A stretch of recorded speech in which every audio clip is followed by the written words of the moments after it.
ॐ सदाशिवसमारम्भां शङ्कराचार्यमध्यमाम् अस्मदाचार्यपर्यन्तां वन्दे गुरुपरम्पराम्।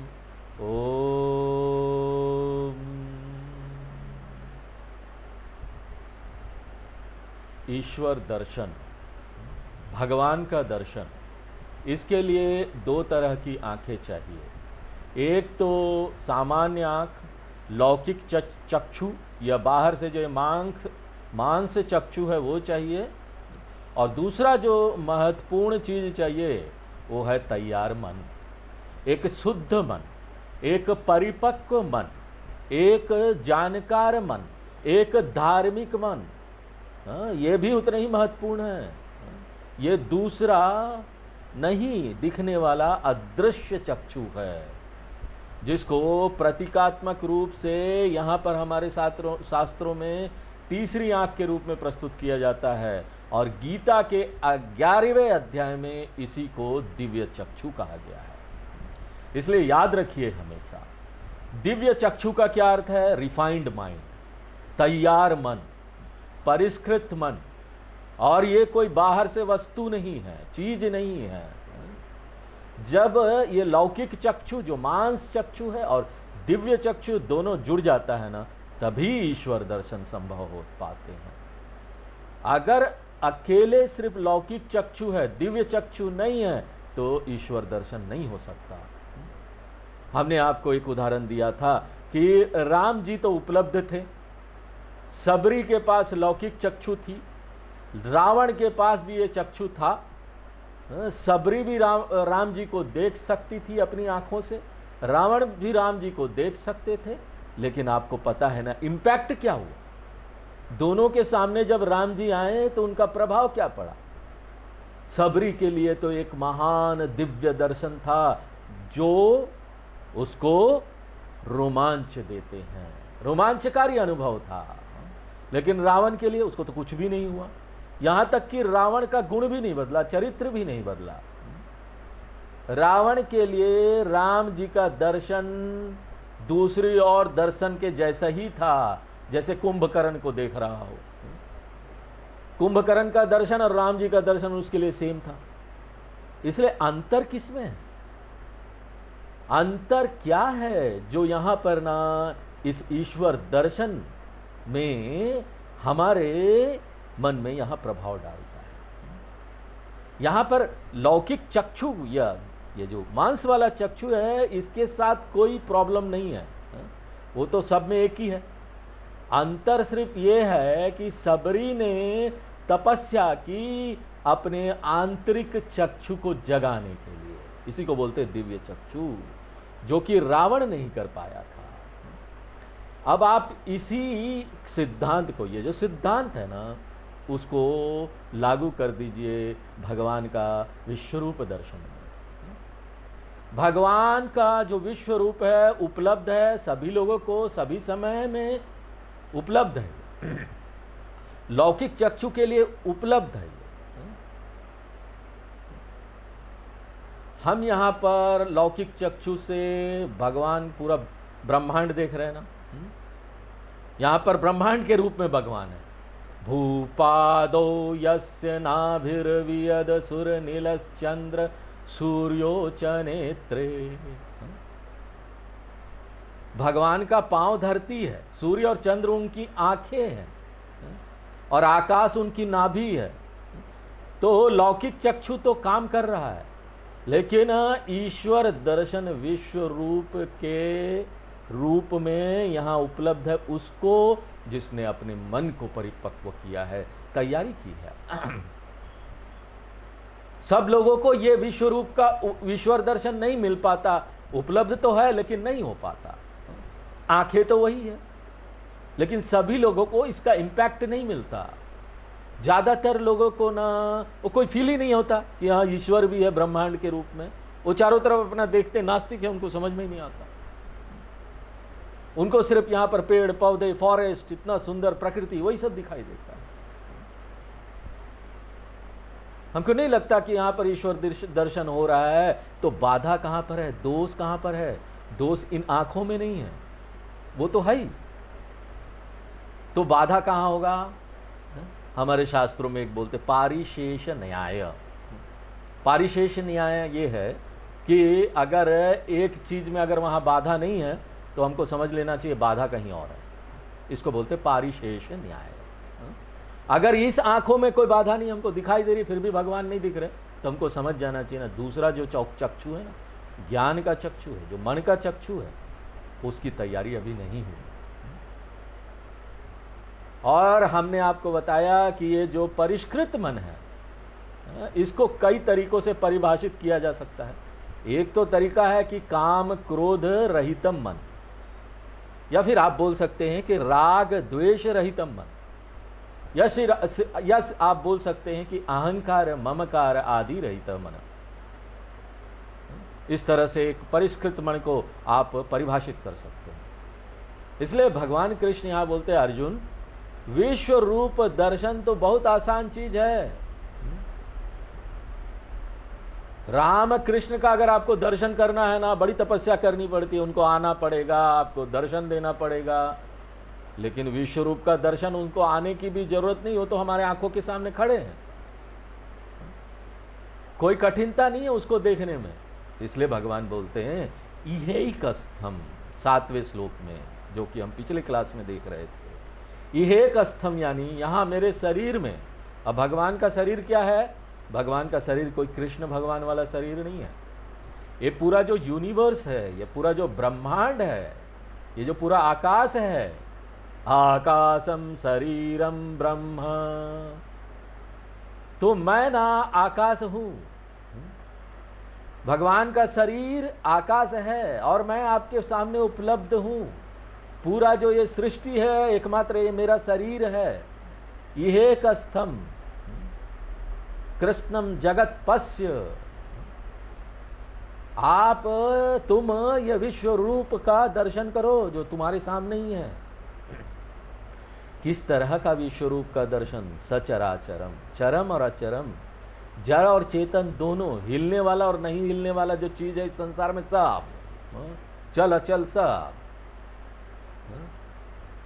ये सब मेरी शरीर के अंदर है। विष्णु सहस्त्र नाम में क्या बोलते? अंतस्थम यस्य विश्वम सुर नर खग गो भोग भोगी गंधर्व दैत्ये चित्रम रम रम्यते तम त्रिभुवन वपुष विष्णुमीशम नमामि। इसमें वशु का क्या अर्थ है? शरीर। क्या है भगवान का शरीर? त्रिभुवन बोलते हैं, पूरा पूरा यूनिवर्स, पूरा ब्रह्मांड, भूलोक भुवरलोक सुवरलोक, ये सब तुम अपने सामने देखो। मम देहे, कोई कृष्ण भगवान ये भगवान वाला देह में नहीं, आकाश देहे, विश्व रूप आकाश में देखो ये सब। पश्य, हे अर्जुन देखो ये। गुडाकेश का क्या अर्थ हुआ? गुडाकेश यानी सत्व गुण प्रधान। अर्जुन तुम ये देख सकते हो, इसके लिए तो एक सत्व गुण प्रधान मन चाहिए, एक परिष्कृत मन चाहिए। ये तुम्हारे लिए संभव है। यही नहीं कि तुम ये सारी चीज देखो, यच्चान्यत द्रष्टुमिच्छसि, बाकी सब चीज भी जो तुमको चाहिए वो सब देखो मेरे शरीर में, पूरी दुनिया में। क्योंकि सभी चीज तो भगवान के अंदर ही है ना, उसी के अंदर रहना चाहिए। तो कृष्ण भगवान अर्जुन के साथ सहयोग करने के लिए तैयार है ताकि न वो विश्व रूप का दर्शन कर सके।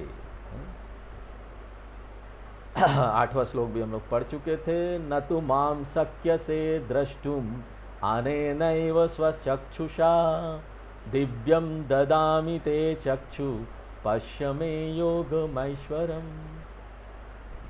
तो यहां पर कृष्ण भगवान परिचय देते हैं दो तरह की चक्षु की जरूरत का। दो तरह का चक्षु, एक तो लौकिक चक्षु और दूसरा दिव्य चक्षु। कृष्ण भगवान सावधान करते हैं, बोलते हैं अर्जुन तुम ना ईश्वर का दर्शन सिर्फ इन आंखों से नहीं कर सकते, अनेन स्वचक्षुषा। स्वचक्षु यानी अपना चक्षु, लौकिक चक्षु, मांस वाला चक्षु जो यहाँ दिखाई देता है, इसकी सहायता से ना माम द्रष्टुम न शक्य से, तुम मुझे नहीं देख सकते। अगर देख भी लोगे ना तो उसका इंपैक्ट तुम्हारे मन में नहीं होगा। तो वो उदाहरण याद रखिए, जिस तरह से रावण को राम जी का दर्शन का कोई संवेदना नहीं हुआ, कोई रोमांचकारी अनुभव नहीं हुआ, कोई संतुष्टि नहीं हुई, उल्टा और सोचा कि इनको कैसे मैं मारूंगा। उसी तरह से कंस को कृष्ण भगवान का दर्शन हुआ, लेकिन कंस को कोई भी असर नहीं पड़ा। इसलिए चक्षु माम द्रष्टुम न शक्य से, तुमको एक अदृश्य आंख चाहिए। अगर तुमको मेरा दर्शन करना अर्जुन, तो तुमको अदृश्य आंख चाहिए। कई लोग जो है ना वो तिलक जो लगाते हैं ना, उसको प्रतीक रूप में दिव्य चक्षु मानते हैं। अलग अलग इसका महत्व है तिलक लगाने का। एक जो महत्व है वो है कि ये ना तीसरी आंख है। जो तिलक लगा रहे हैं यानी ये तैयार मन है, उसकी भावना अच्छी है। वो भावना चक्षु है जो तिलक लगाया है, इसलिए इस आंख की जरूरत है।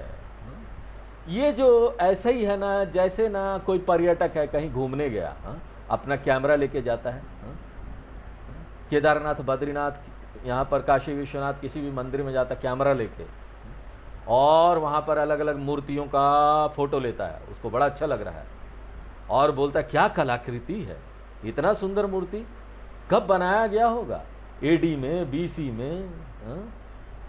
अगर वो बीसी में बनाया गया तो और वो पिक्चर ले लेगा, फोटो ले लेगा, और उसको लगेगा चलो इस फोटो का ना उसको कई लाख रुपए मिलने वाले हैं। अगर कुछ नहीं तो वो उसको एग्जीबिशन में लगा देगा। फोटो एग्जीबिशन होता है कला का, बड़े बड़े हॉल में, वहाँ पर बड़े बड़े आर्टिस्ट लोग लगाते हैं अपना फोटो, तो उसने सोचा मैं भी ऐसे लगा दूंगा, वहाँ पैसे मिलेंगे। लेकिन ये सब करते हुए को कभी भी भगवान को ना हाथ नहीं जोड़ता, वहाँ पर वो साष्टांग नमस्कार नहीं करता। जब आरती होती है, दीप आराधना होती है, तब भी वो नमस्कार नहीं करता, झुकता नहीं। अंतर क्या है? अब बताइए, हम में से कितने लोगों को पता है कि काशी विश्वनाथ के अंदर जो वहां पर लिंग है वो कितने साल पुराना है? केदारनाथ में जो लिंग है वो कितने साल पुराना है? ये कितने लोगों को पता है? हमको नहीं पता। ये सारा चीज तो भौतिक पदार्थ से बना हुआ है, हमको कोई इसकी जरूरत में अनुभव नहीं हुई कि हम जाने। हमारी आंखें वो पत्थर को देखती है और उसके बाद उसके अंदर उस भगवान का आह्वान करती है और उसकी पूजा करती है। और यही आंखें जो है ना, ये भावना है। और इसके लिए हमको ना भारत में जन्म लेना होगा, तभी हम ये समझ पाएंगे, या फिर हमको ना भारतीय संस्कृति से परिचय होना चाहिए, तभी हम साष्टांग नमस्कार पर कर पाएंगे। वो मरे हुए पत्थर को भी, उस जड़ पत्थर को भी नमस्कार कर पाएंगे। कोई यहां पर बभूति, वो क्या है? बभूति, ऐश, वो उसको मिलता है और उसका तो कुछ ज़्यादा मूल्य नहीं है। क्या है? क्या पैसा मिलेगा? अगर किसी को आप राख दे देंगे तो राख मिला है, भगवान का वहाँ पर पूजा हुआ था तो राख मिला है। लेकिन जब वही हमारे पास आता है, हमारी संस्कृति में हम उसको जानते हैं, हम उसको अपनी माथे पर लगाते हैं। और कई लोग तो अपने उसको मुंह में खाते भी हैं, अपने मुंह में रख लेते हैं, ये जानते हुए कि किस तरह से वो तैयार किया गया होगा, जमीन में रख कर, हाइजेनिकली भी नहीं किया होगा, हो सकता है उसमें कोई रसायन डाला हो, फिर भी वो मुंह में खा लेते हैं उसको उनको कोई फर्क नहीं पड़ता। हम लोग भी बिठूर में अपने गुरुजी के स्वामी जी के साथ वहाँ पर गए थे, बिठूर में गंगा में स्नान करने के लिए, गंगा जी में। और बिठूर में आप देखेंगे सारे फैक्ट्री सब है, कानपुर में इतने गंदगी है गंगा जी में वहाँ पर साफ पानी ढूंढना ना बड़ा मुश्किल है, कहाँ नहाए कि साफ पानी हो। लेकिन आराम से स्वामी जी पूरा एकदम डूब गए उसी में, ऐसा कुछ फर्क ही नहीं पड़ा, हम लोग भी नहा लिए। तो क्या था वहां पर? वो भावना थी गंगा जी के प्रति। वो सबकी नहीं होती, वो हमारी संस्कृति, हम जानते हैं, हमको ऐसी चक्षु मिली हुई है, हमको ऐसा ज्ञान मिला हुआ है। तो इस तरह का जब राख मिलता है, बभूति मिलता है, हम ये भी निश्चित नहीं कर पाते कि पता नहीं वो कैसा तैयार किया होगा, लेकिन ये भक्त जो है ना, उसको ये सब चीज की चिंता नहीं होती। हाँ? बभूति, बभूति आ गया है, अपने माथे पर लगाओ, भगवान का है, ये भगवान से आया है, मुंह पर रख लो। और कई लोग तो ना इसको संभाल कर अपने घर ले जाते हैं, अपने बच्चों के माथे पर लगाते हैं। अब बताइए, ये बभूति, ये जो राख है, इसका क्या मूल्य, क्या है, क्या पैसे मिलेंगे? ये तो ये भावना चक्षु है जो कि हम उस राख में देख रहे हैं। अगर उस राख का रासायनिक विश्लेषण किया जाए, टेस्ट किया जाए किसी भी लैब में, लेबोरेटरी में जाकर साइंटिफिकली टेस्ट कीजिए, तो आपको क्या लगेगा? वो करोड़ों रुपया का, लाखों रुपया का है क्या? क्या उसका वर्थ है? उसका जो मूल्य है ना, वो सिर्फ दिव्य चक्षु से देखा जा सकता है। इसलिए कृष्ण भगवान बोलते हैं, देखो अर्जुन, विश्व रूप का दर्शन करने के लिए तुमको दिव्य चक्षु चाहिए, आगे पीछे नमस्कार करने के लिए तुमको दिव्य चक्षु चाहिए। गंगा जल में नहाने से पहले हम लोग ना पांव नहीं डालते हैं, नदी में जाते हैं ना, पहले उसको माथे पर लगाते हैं, भैया गंगा माँ है, फिर क्षमा मांगते हैं कि मैया ये हमको गंगा में पांव रखना पड़ रहा है, आपके ऊपर नहाना है, इसीलिए क्षमा कीजिएगा। तो हम ना पहले प्रोक्षणम करते हैं, और इस प्रोक्षणम को करने के लिए दिव्य चक्षु चाहिए। हमको पर्वत को नमस्कार करने के लिए दिव्य चक्षु चाहिए, इसके बिना ये संभव नहीं है। और अर्जुन, मैं इस दिव्य चक्षु का आशीर्वाद तुमको दूंगा, और एक बार ये भावना में बदलाव आएगा ना, तब तुम मुझे देखना, यहां पर मैं पहले से हूं, पश्य में योगम ऐश्वरम। फिर से तुम उस दुनिया को देखना, जैसा पहले देख रहे थे वैसा नहीं, मेरे द्वारा दिए गए इस दिव्य चक्षु से। और तुम क्या देखोगे? मम ऐश्वरम योगम, मेरी ये दिव्यता देखो। पंच महाभूत ना यहां पर भगवान शिव बन जाते हैं। आपको पता है, यहां पर दक्षिण भारत में बहुत बड़े बड़े मंदिर हैं। आकाश लिंगम, ये पंच महाभूत के नाम से 5 मंदिर है दक्षिण भारत में।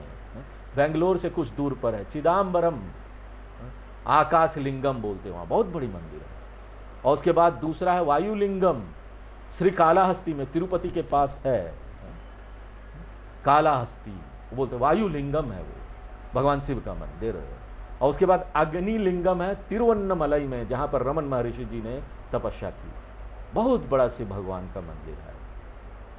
फिर जम्बुकेश्वरम में जललिंगम है, और यहां पर पृथ्वी लिंगम है कांचीपुरम में।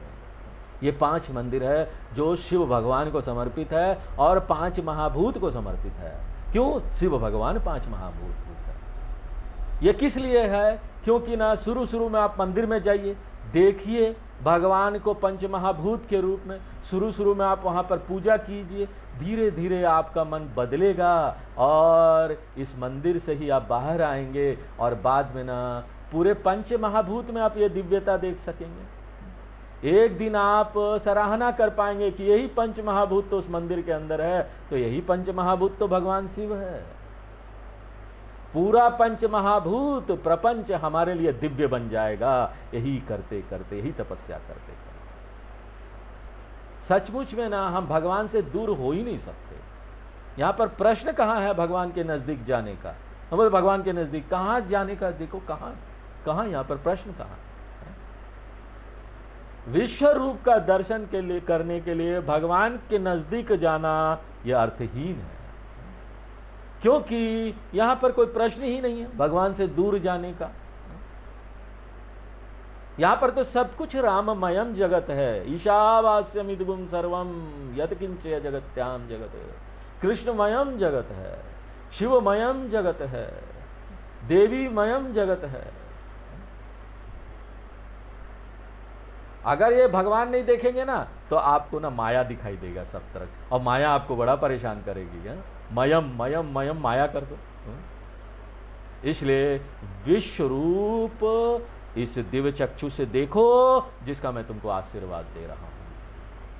अब यहां कल्पना कीजिए, पूरी तरह से ना मौन हो गया है, कोई कुछ नहीं बोल रहा है। कृष्ण भगवान अर्जुन को आशीर्वाद दे रहे हैं दिव्य चक्षु का। अगर टीवी का कोई सीरियल होता ना तो कृष्ण भगवान का हाथ उठता, उसमें से एक लाइट जाता, सीधे अर्जुन के चेहरे पर वो लाइट जाता, और खूब उस समय म्यूजिक होता, बैकग्राउंड डम डमाडम डम डमाडम डम डमाडम, जोर से शोर होता, क्योंकि एक चमत्कार हो रहा है।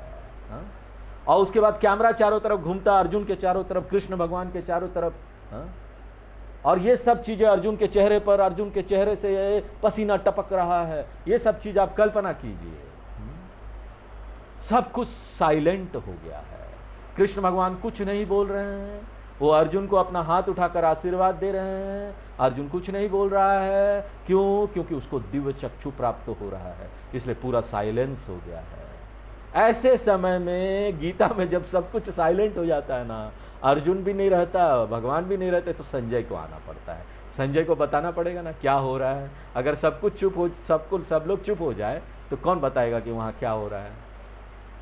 इसलिए संजय आते हैं और फिर फिल इन द ब्लैंक्स करते हैं। उस समय क्या हो रहा था, आगे 9 नंबर श्लोक हम लोग पढ़ते हैं।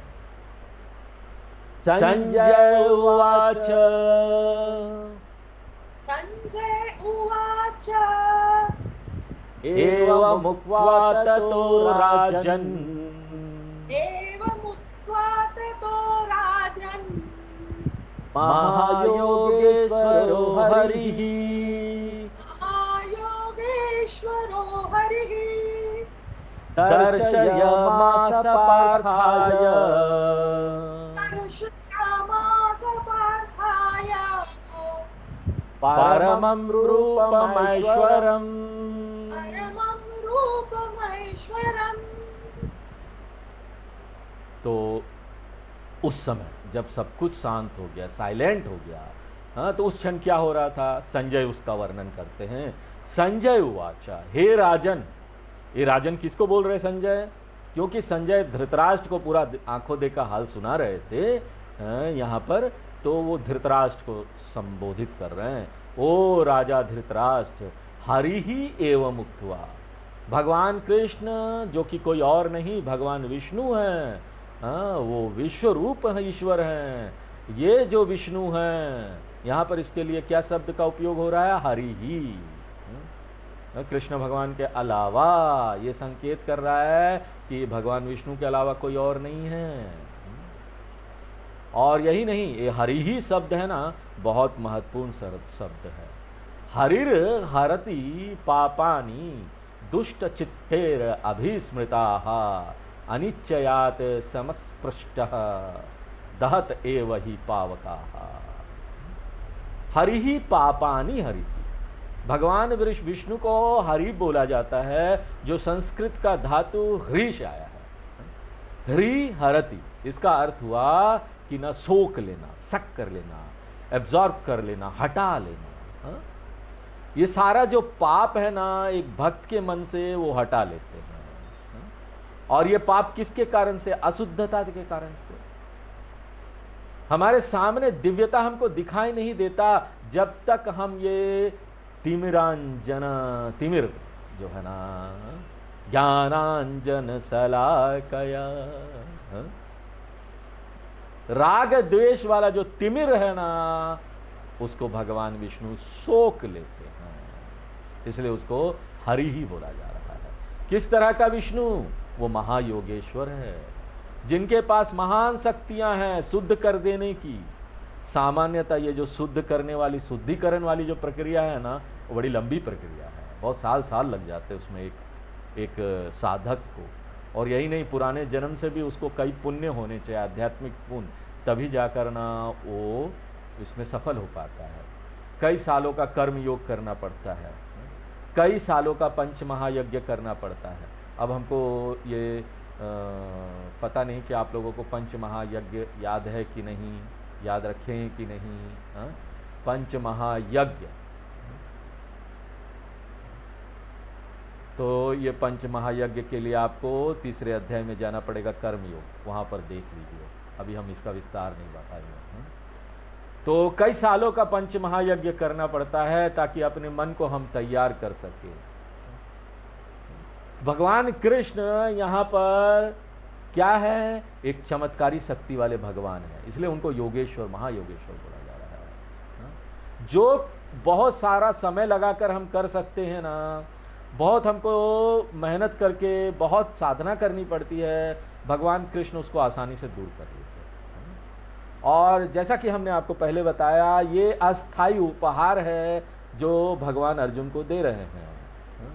ये भगवान इसलिए दे रहे हैं ताकि ना वो अंतकरण का, मन का कितना मूल्य है, मन की शुद्धि का, ये अर्जुन समझ सके। अंतकरण शुद्धि का कितना लाभ है ये अर्जुन समझ सके। तो ये एक ट्रायल जैसा था कि भगवान बोले चलो मेरा भक्त है, थोड़ा ट्रायल दिखा देते हैं इसको।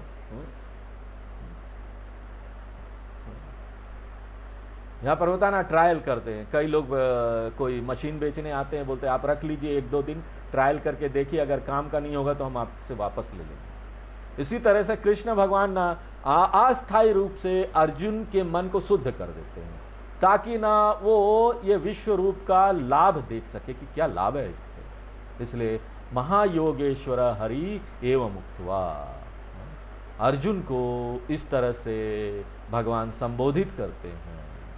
किस तरह से, जैसा पिछले श्लोक में कहा गया। क्या पिछले श्लोक में कहा गया? यही कि लौकिक चक्षु है ना, वो पर्याप्त नहीं है, तुमको अर्जुन दिव्य चक्षु चाहिए, और ये दिव्य चक्षु और कुछ नहीं है, मेंटल प्यूरिटी है, मन की शुद्धता प्राप्त करना है। इतना बोल के परमम ऐश्वरम रूपम दर्शयामासा, भगवान कृष्ण ने अर्जुन को विश्व रूप दिखाया। ऐश्वरम रूपम यानी शरीर, जो भगवान का यहाँ पर शरीर, ऐश्वरम, इदम ऐश्वरम, भगवान का जो है ईश्वर रूपम दर्शयामासा, उन्होंने उसको दिखाया। और किस तरह का ईश्वर रूपम? परमम, महान, परमम माने महान, सबसे अंतिम। और आप क्यों बोलते हैं कि विश्व रूप सबसे महान है ये विश्व रूप? क्योंकि दूसरे और जो रूप है ना वो सीमित है उसकी प्रकृति, चाहे राम जी का रूप हो, कृष्ण भगवान का रूप हो, देवी का रूप हो, गणेश भगवान का रूप हो, वो सीमित है ना। और ये क्या है, एक दूसरे को विस्थापित कर देते हैं। अगर राम जी का रूप आप देख रहे हैं तो कृष्ण भगवान का रूप गायब हो जाएगा, अगर आप कृष्ण भगवान का रूप देख रहे हैं तो गणेश भगवान का रूप गायब हो जाएगा। वो सीमित है, एक दूसरे को विस्थापित करते हैं। और अंततो गत्वा दूसरा और इसमें नुकसान क्या है, आने जाने वाला है, थोड़ा आएगा, आपको दर्शन देंगे, चले जाएंगे। रामकृष्ण परमहंस जी को काली माँ का दर्शन होता था, वो खाना भी खिलाते थे, लेकिन वो चले जाती थी बार बार, और वो फिर तपस्या करते थे, फिर माँ दर्शन दो, फिर चले जाती थी, और रोते थे वो कि माँ आप चले क्यों जाते हैं। तो ये आने जाने वाला दर्शन है, आएगा जाएगा। जबकि विश्व रूप जो है ना वो एकदम विलक्षण, क्यों? वो तो सर जगह है, सर्वत्र व्याप्त है, और उसको किसी और रूप को विस्थापित करने की जरूरत नहीं। विश्व रूप में राम जी का भी रूप है, कृष्ण भगवान का रूप है, श्री भगवान का रूप है, सब संभव है, सब रूप विश्व रूप में है, उसमें सब कुछ आ जाता है। और अंततो गत्वा विश्व रूप आगमापायन नहीं है, वो आता जाता नहीं है, वो तो मेरे सामने ही है हर समय। इसलिए जब हम लोग संध्या वंदनम करते हैं ना, पता नहीं अब लोग करते हैं कि नहीं करते हैं, लेकिन जो करते हैं उनको पता है, प्राच्ये दिशे नमः, दक्षिणाय दिशे नमः, प्रतिच्चये दिशे नमः, उदिच्चये दिशे नमः, ऊर्ध्वाय नमः, अधराय नमः, अंतरिक्षाय नमः, भूमये नमः, विष्णवे नमः, मृत्युवे नमः। नमस्कार है, पूरब को नमस्कार है, पश्चिम को नमस्कार है, उत्तर को नमस्कार है, दक्षिण को नमस्कार है, सब चारों तरफ नमस्कार है, ऊपर को नमस्कार है, टॉप बॉटम सबको नमस्कार है। ऐसा हम नमस्कार क्यों करते हैं? सभी दिशाओं को, क्योंकि हमारे धर्म में बोला जाता है कि भगवान कोई एक जगह पर नहीं है, सभी दिशाओं में, तभी तो सभी दिशाओं में प्रणाम करो ना। सब यहाँ पर दिशाओं में सब कुछ को देखो, क्योंकि भगवान सब जगह है, इसलिए हम सब जगह नमस्कार करते हैं। और सोचो, बचपन से बच्चों को ना ये संध्या वंदनम सिखा दिया जाता है, क्योंकि उनको बचपन से, युवावस्था में, छोटे बचपने से ना वो ये ट्रेनिंग दी जाती है। इनफैक्ट अगर हम देखेंगे हिंदू धर्म में, हमारी संस्कृति में, ये पूरी जो त्यौहार है, मंत्र है, जो भी हमको यहाँ पूजा पाठ सब होता है ना, जो भी हम करते हैं, वो ट्रेनिंग है। हमको ट्रेनिंग दी जाती है ताकि ना हम पूरे संसार में भगवान को देख सके। ये ना समापन है व्यवहारिक ईश्वर दर्शन का। यहाँ पर इसका कल्मिनेशन होता है, लेकिन परमार्थिक नहीं, अभी और आगे जाना है, खाली यहीं नहीं रहना है। ये व्यवहारिक ईश्वर दर्शन। तो यहाँ पर तुलनात्मक तरीके से बताया जा रहा है कि ये सबसे महान है, लेकिन इससे भी महान तो निर्गुण रूप देखना है ना, जो कोई रूप ही नहीं है ना। ये हम सीखते हैं किस तरह से भगवान को पूरी दुनिया में देखे, तभी जाकर हम आगे जाएंगे। तो ये महान तो है, इससे किसके बिना कहाँ आगे जाएंगे। तो हमारी संस्कृति इस तरह से बनी ही है ताकि ना हमको बचपन से तैयार कर दिया जाए। इसलिए परवम ईश्वर रूपम दर्शयमाश। तो आज हम लोग यहीं पर विराम देते हैं, आगे की नेक्स्ट क्लास में देखेंगे। पूर्णमदः पूर्णमिदं पूर्णात् पूर्णमुदच्यते पूर्णस्य पूर्णमादाय पूर्णमेवावशिष्यते। ओम शांति शांति शांति।